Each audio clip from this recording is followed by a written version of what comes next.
Hey there, it's Matt at the Quantum Leap podcast, and tonight on the show I have with me the author of this second issue of the Innovation Quantum Leap comic. I'm really happy that I could track him down and we could have a chat today. I'm here with Bob Ingersoll. Bob, welcome to the show.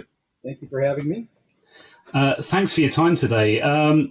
I definitely want to delve into the details of the issue you wrote itself, which is issue 2, Freedom of the Press. But perhaps you could just start by giving me a bit of an overview of what life was like for you back in 91 when this was written, because I think you'd already been in the comic industry for some time, right? So could you just give me a bit of a flavor of what led up to QL? Well, yeah, I've been in the comic industry, not full-time, since 1975. I sold my first stories to the now defunct comic book company Charlton, right after I graduated from college in 1975. Then I sold some House of Mystery type stories to DC in about 1978, and realized I probably wasn't doing enough of that to make a living at it. So decided I'd better see what else I could do in order to pay the bills. So I went to law school. Actually, I did a few other things first, but I went to law school and became a lawyer. I was a public defender in Cleveland, Ohio, actually for the county, Cuyahoga County, from 1981 until I retired in 2009. So it was about 28 years, almost exactly. But also then, around about 1983, some friends of mine, Don and Maggie Thompson, who he was a reporter for the Cleveland Press. I live in Cleveland, Ohio. They moved and became the editors-in-chief of a weekly newspaper about comic books called Comics Buyer's Guide. Oh, wow. It's kind of like Variety for comic books, back when there were such things as newspapers. And my friend Tony Isabella, who was another comic book writer, once suggested to them that I write an article for them about how law is portrayed in the comic books. And he told me that I should write this article, and I promptly ignored him, largely because to do such an article would have probably taken about 100,000 words. Right. Which means it's a book. Yeah. And he keep on bothering me about, well, you should write the article. And I'd say, okay, and try to figure out another way to put him off for a few more weeks. Until finally, he came to me one day and said, Don and Maggie want to see the article. And I said, what article? And they said, the article about comic books. I pitched it to them because you weren't doing anything. And they're interested and they want to see it. So I said, okay, thanks a lot. Because as I said, this was not something that I could likely fit into an article. I'd spend 10,000 words and not get past Batman. Right. So the more I thought about it, I realized, well, if I don't do it as an article, maybe I could do it as a continuing, ongoing column.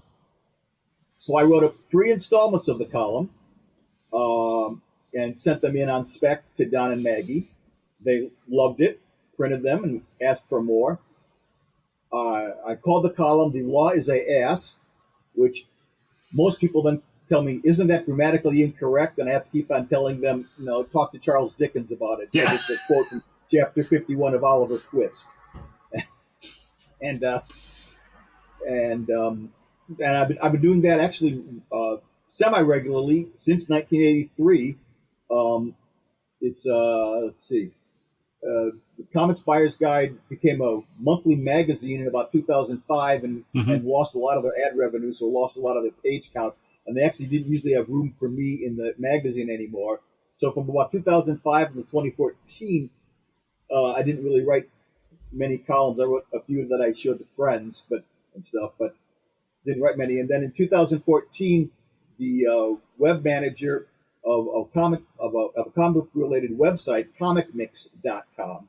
His name is Glenn Howman. He contacted me about would I be interested in reviving the column for Comic Mix, which I did on Valentine's Day of 2014. and have been writing it for them ever since. So if your viewers go to comicmix.com, they can find approximately 10 years worth of my more recent columns. Wow, and this is all the law is an ass. So this is your at least 10,000 words has taken you the last 25 years. Yes, much more than 10,000 words by now. Yes, Yeah, exactly. Because I am on. I think I'm writing column like 400 something. I think, and there are at least 1,000 words a column. Yeah. So we're up to well over 400,000 words by now, I'm assuming. So as I said, it would not have worked as an article. It's a 100,000 page word book or 400,000 word series of columns. That's a decent series of books, maybe. Well, I have two. In 2019, a publisher published 2 paperback collections of my first 40 columns, 20 in each. And that I'm not doing it with that publisher anymore. I'm trying to do it with a new publisher. We're still negotiating and talking about it. Yeah. I hope maybe to get more of that done when we see each other in person at San Diego Comic-Con. Awesome. Oh, fingers crossed for you. So, yeah, I hadn't really. I mean, you mentioned it seems so obvious. I hadn't considered the overlap between the law and comic books. In the comic strips, it makes sense now. In the strips that you've written, have they often had a legal element to them? Obviously, the Quantum Leap one was, but you've written other strips, right? Yeah, most of them don't. A few have, but for the most part, no, because the things, for example, I wrote for House of Mystery didn't really have any legal aspects to it. Mm-hmm. There were some legal aspects to the scripts I wrote for the Hero Alliance comic. One of those 2 stories I wrote for another Innovation comic called Power Factor does have a courtroom scene in it, but it's not much of one. It's a story about people having kidnapped a witness who's supposed to testify in it. Well, actually, the daughter of a witness who's supposed to testify in the trial because they're trying to influence his testimony. So there's a scene at the end where he is actually testifying after the hero rescues his daughter. But I don't always try to write. I mean, if there's a legal aspect to the comic book story, I don't shy away from it. But I don't try to seek out comics that are just about the law. Partially out of fear, because heaven forbid that I should get it wrong. I've done 20 plus years of columns criticizing people like, well, this is not the way the law actually works in real life. Let me tell you how it actually works. So heaven forbid I should do a comic book story and get it wrong. That would risky. Well, I've been working for Innovation since I believe 1989, writing. Dave Campiti asked me to write the Hero Alliance comic with him. Although ultimately, after the first issue, I was writing it pretty much by myself, and ultimately, Dave acknowledged that by taking his co-writer credit off the book entirely. He said, "No, this is yours now. You're doing all the writing." But so in '89, he asked me to do that, and that was a result of we try to do the real world in the comic books. The pitch for Hero Alliance was always, what do the superheroes do between fight scenes? Right.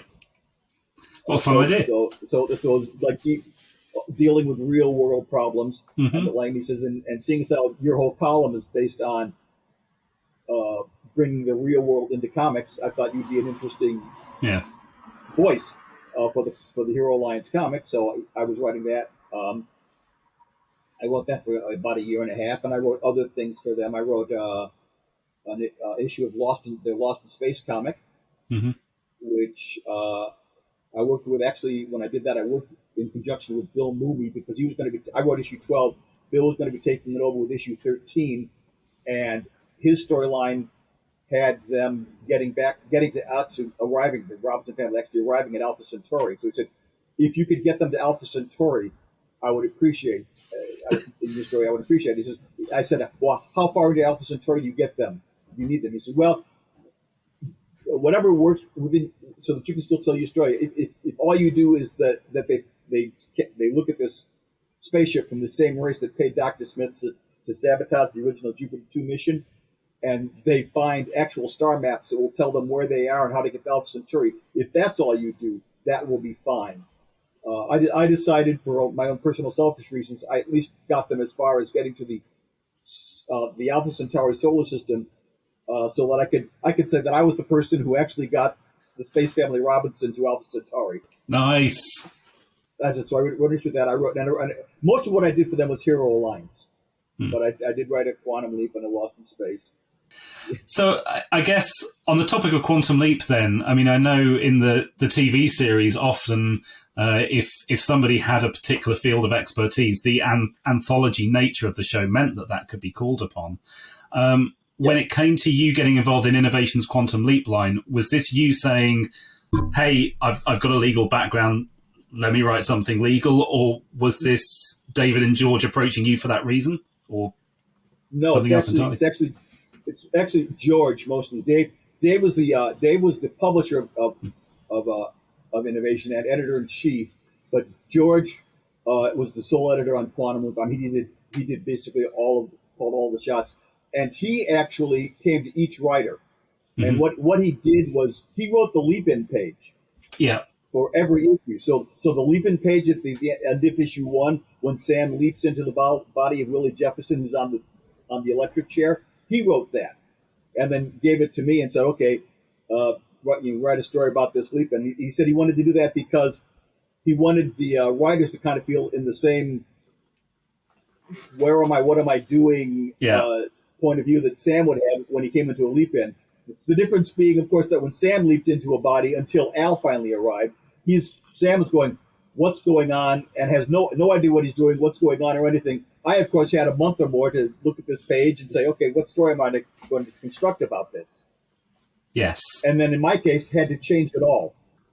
Because shortly after George gave me that leap-in page, and I started constructing my story, which I figured, okay, we're doing the story about the death penalty. Is it a good thing? Is it a bad thing? That's sort of comic. But then shortly after he gave me that page, the show actually did an episode where Sam leaped into somebody on death row. Yes. I think it was the 3rd season. I forget the name of the episode. Yeah, Last Dance Before an Execution. That was out May of 91. And I think your book came out in September. Right. So I immediately said, okay, if they're doing an episode where Sam's in the electric chair, well, first thing I did is I called George. I said, "George, do you want to give me another leap?" And he said, "No." And I said, "Okay." And I said, "Well, I'm assuming that they're going to do some sort of story about discussing the electric chair, capital punishment. Is it good or is it bad? So we should probably do something that's not bad at all." Yeah. So I thought about other stories I could do and came up with what became Freedom of the Press. And it's interesting. I'm glad you mentioned about the fact that your original thinking was around the morality of the death penalty, because that was something in Last Dance they actually dodged completely, quite surprisingly. It's Last Dance is really all about whether this guy happens to be guilty or not, and they don't actually touch on.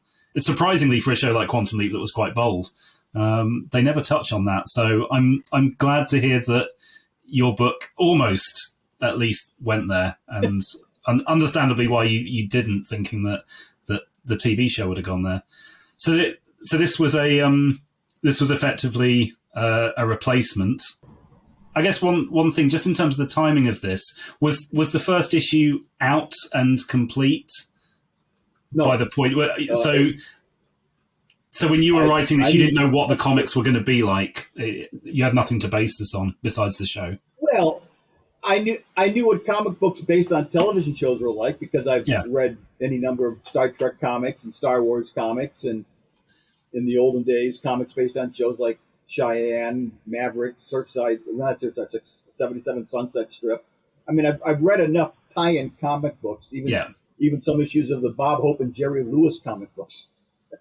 I didn't even know there was such a thing. Wow. Oh yeah, back in the 50s and 60s, DC Comics published comics based on Bob Hope and Jerry Lewis. I read a few of them, not a lot, because I was not a big fan of either Bob Hope or Jerry Lewis's comedians. I think either were particularly funny. But you tried the comics but anyway. I've read enough tie-in, TV, licensed tie-in comic books to know what they're like.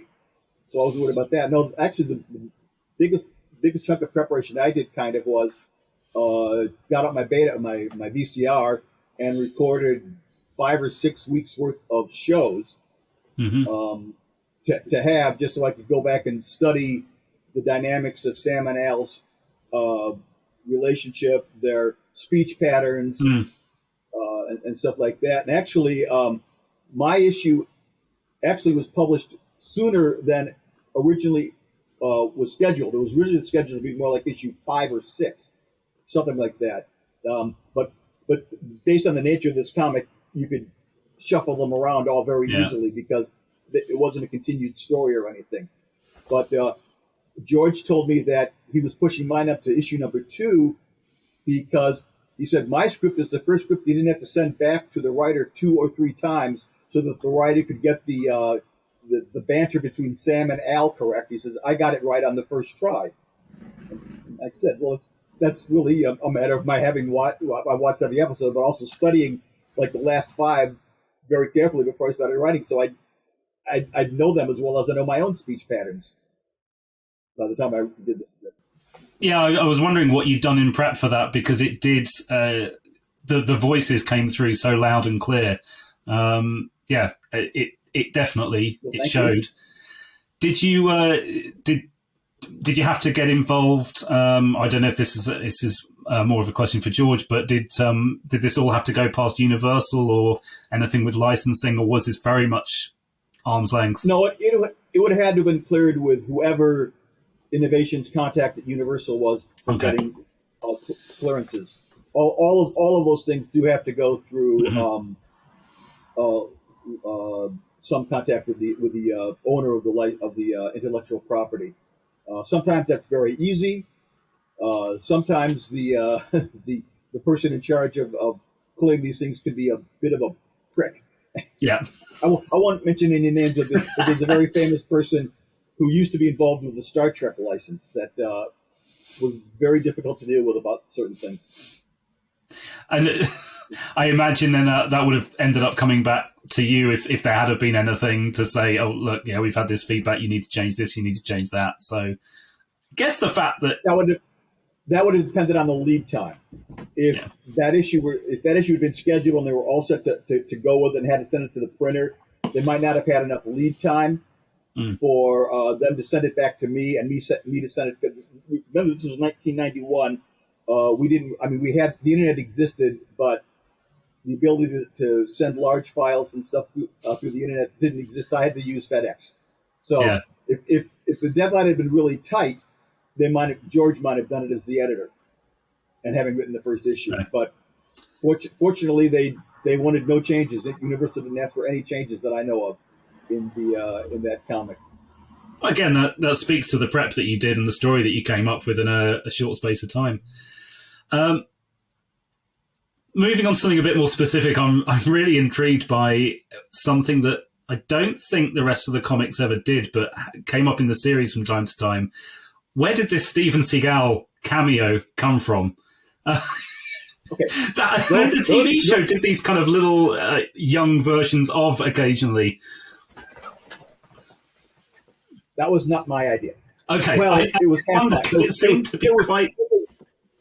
It was my edited idea.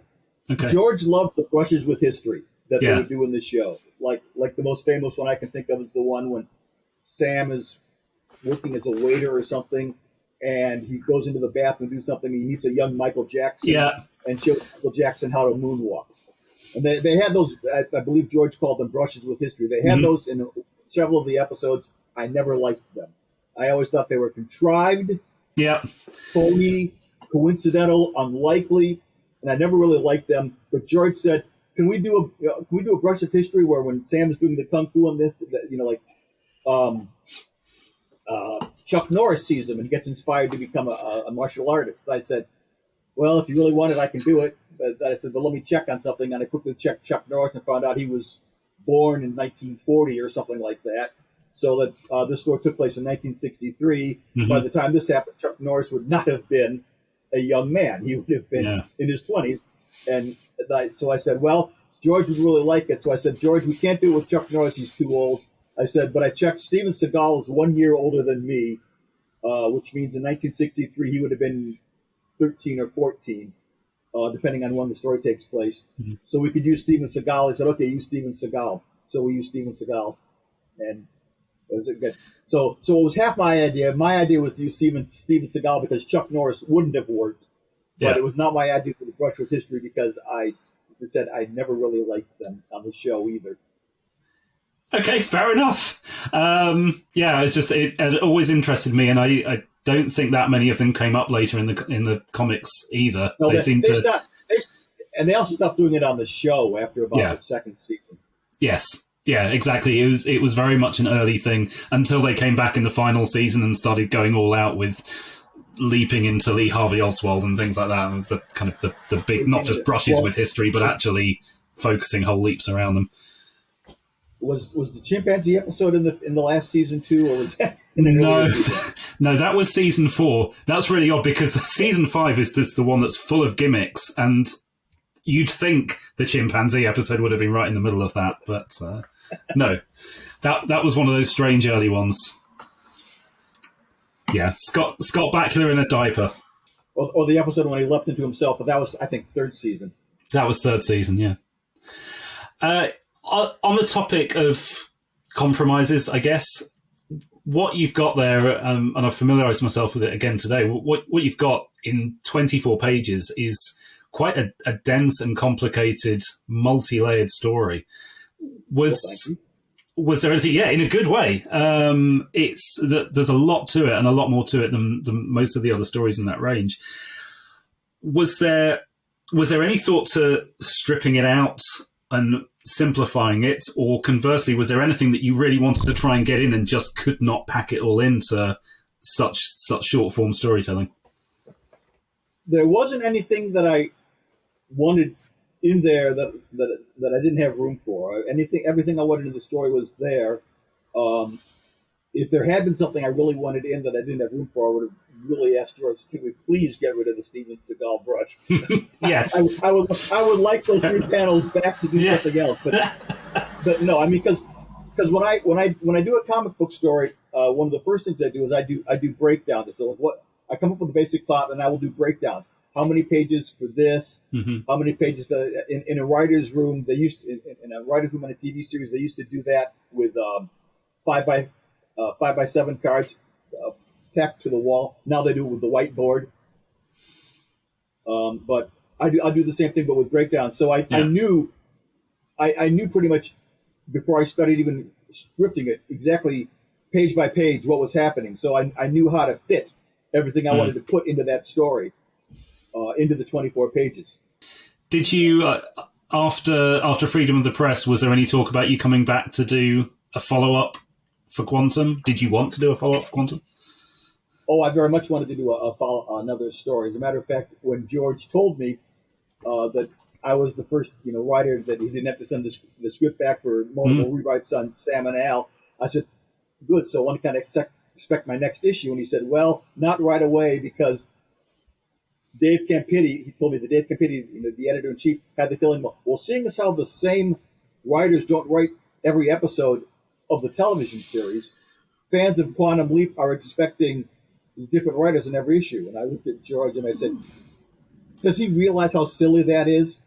I said, the fans of the TV show will read the comic book and they won't care who's writing it as long as they get Sam and Al correct. Yes. And as long as they get Sam and Al correct and are telling stories that don't violate the principles of Quantum Leap.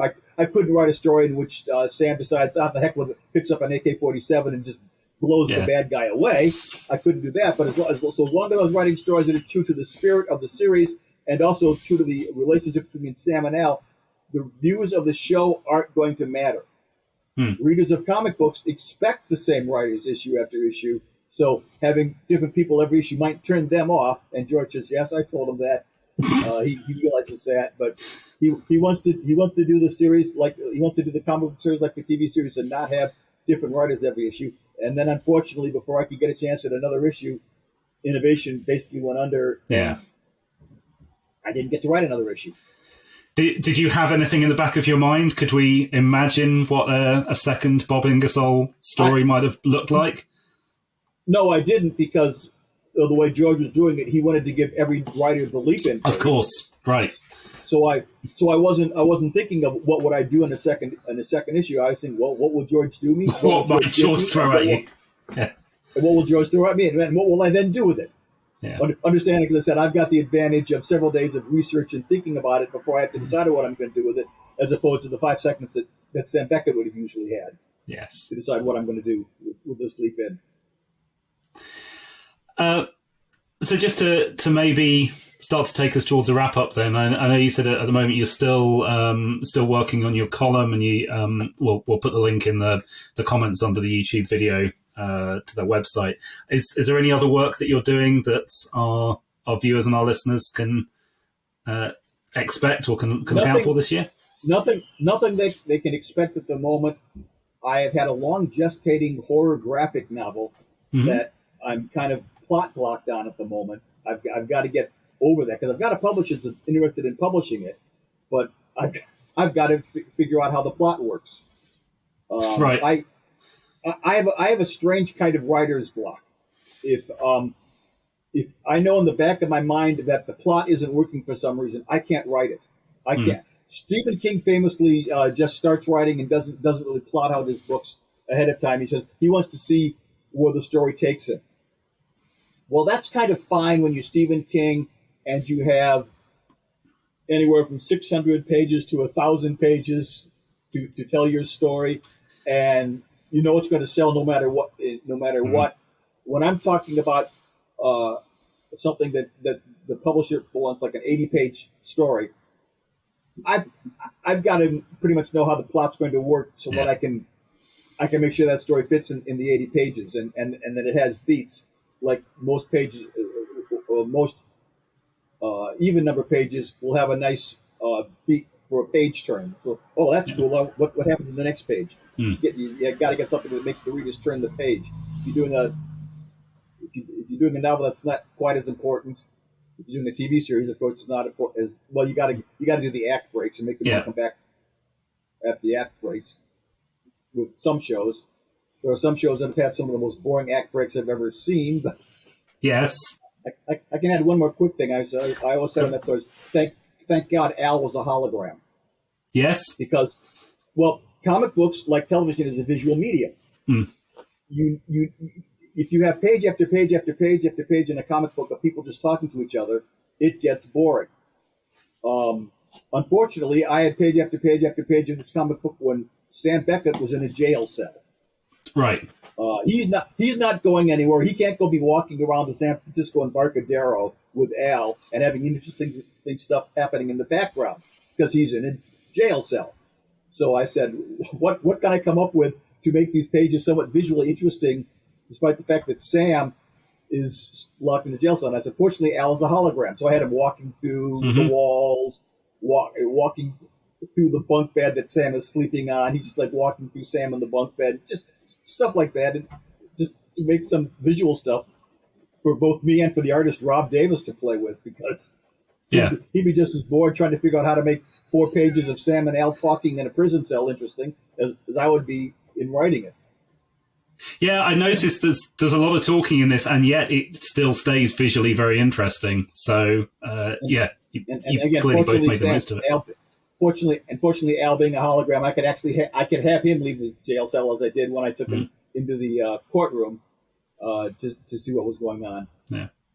So just leaves me to say on behalf of all the Quantum Leap comic book fans out there that I know are watching, thank you so much for your time today. It's been a real pleasure talking to you. Well, thank you for having me. It was a pleasure for me too.